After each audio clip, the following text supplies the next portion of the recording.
The greatest gift that God gave us is the ability to love and to be loved. And he gave us the greatest example of what love is by loving us himself. God has loved us in spite of ourselves. God has loved us in spite of us being disrespectful, us being disobedient, and not doing what he has called us to do. And yet he continues to love us and show up for us every day. So if we look at 1 John 4:11, beloved, if God so loved us, we ought also to love one another. And let's also look at 1 Corinthians 13:4-7 from the King James Version.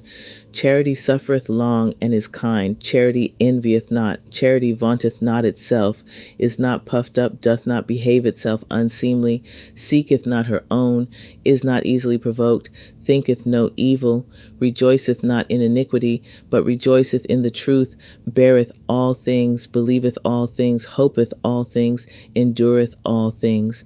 So I come to you today as a child of God who loves you and wants you to know that you are loved. In spite of the decisions you make, in spite of the choices you make, despite the wrongdoing you may do, you are still loved because you are a child of God. And God shows up each and every day, gives us mercy, gives us grace, and has given us an example of how to love others. So let's be that beacon of love for each other.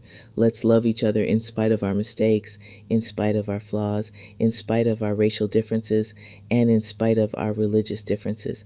Let's continue to show up for each other, and let's continue to love each other. That is what God has called us to do. That is what the greatest gift that God has given us is, to love each other.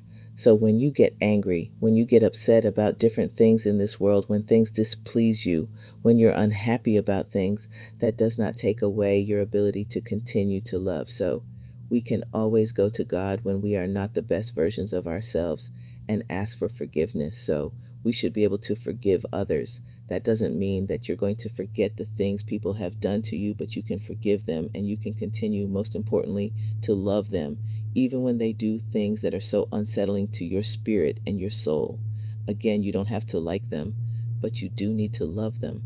So I call on you today, no matter what the situation is, no matter who the person is, no matter how much you may dislike them, how much you may dislike their actions, maybe how much you dislike the core of who they are, still love them. Show them that in spite of all these things, I still love you. No matter our differences, no matter what the situation is that we may not agree on, I still love you because God created you and God gave me the capacity to love you. In spite of these things, God has shown me what that is because he continues to love me in spite of the person I am. And he has given me the ability to love you in spite of the person that you are, in spite of the mistakes that you make, and in spite of the things that you do. So today, I call on you to love your brother, to love your sister, because that's who they are. They're a child of God, and they're your brother and your sister, and you love them as such.